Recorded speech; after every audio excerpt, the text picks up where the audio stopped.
ये माया है ही ऐसी। गलती होना बहुत बड़ी बात नहीं है, लेकिन निरंतर गलती पे गलती करते रहना ये बड़ी बात है। और इतना आनंद में रहो कि आनंद को भी आप पे शंका होने लगे, भाई इसको ऐसा क्या प्राप्त हो गया जो इतना खुश रहता है।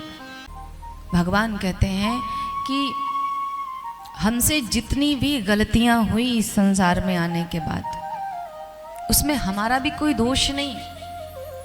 ये माया है ही ऐसी, अच्छों को बिगाड़ के रख देती है। फिर तो हम तो पहले से ही बिगड़े हुए, जरा और बिगड़ गए तो क्या बात हो गई। लेकिन बिगड़ने के बाद यदि सुधार कर लिया अपने जीवन में, कहते हैं ना, गलती होना बहुत बड़ी बात नहीं है, लेकिन निरंतर गलती पे गलती करते रहना ये बड़ी बात है। भगवान कहते हैं जो बीत गया उसको भूल जाओ, उस पे आपका कोई बल नहीं है, कोई जोर नहीं है, कुछ नहीं कर सकते आप, क्योंकि बीता हुआ समय कभी वापस हमारे जीवन में लौट करके नहीं आता।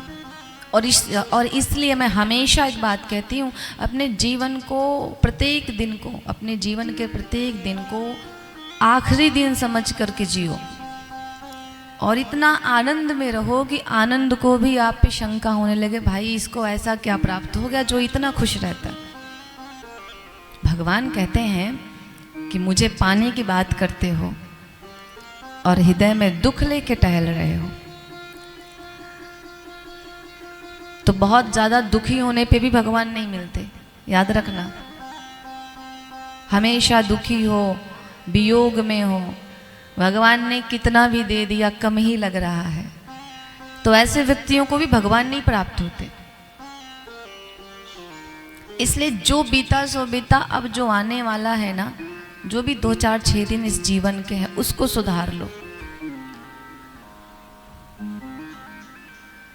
और कल्याण की बात कहें तो भगवान की कृपा ऐसी है कि कल्याण निमिष मात्र में हो जाता है। निमिष का अर्थ समझते हैं? निमिष अर्थात जितनी देर में हमारी पलकें झपकती हैं, यदि जीव चाह ले और मन में सच्ची श्रद्धा भक्ति हो जाए, तो निमिष मात्र में भगवान जीव को मुक्त कर देते हैं।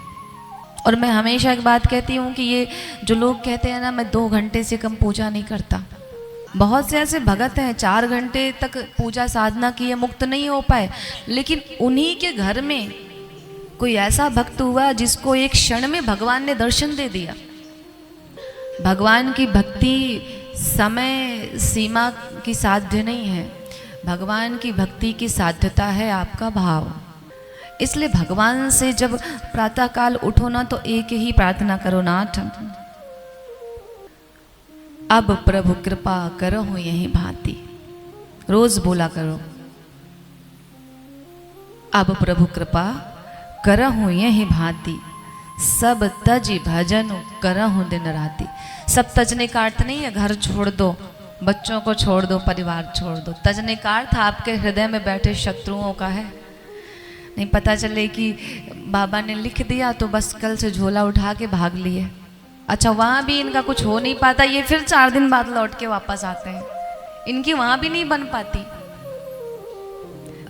तजने का अर्थ इससे नहीं लगाना कि चलो सब कुछ छोड़ करके निकल जाते हैं हिमालय पे तो भगवान मिलेंगे। मैंने कहा जब तक आपके हृदय के भाव में साध्यता नहीं है, ईश्वर आपको मिलने वाले नहीं, चाहे आप घर में रहो चाहे हिमालय पे चले जाओ। तजने का अर्थ है हमारे हृदय में जितने भी ये बिन बुलाए मेहमान बैठे हैं, उनसे हम यदि जिस दिन विजय प्राप्त कर लिए, उस दिन हमारी जीत हो गई।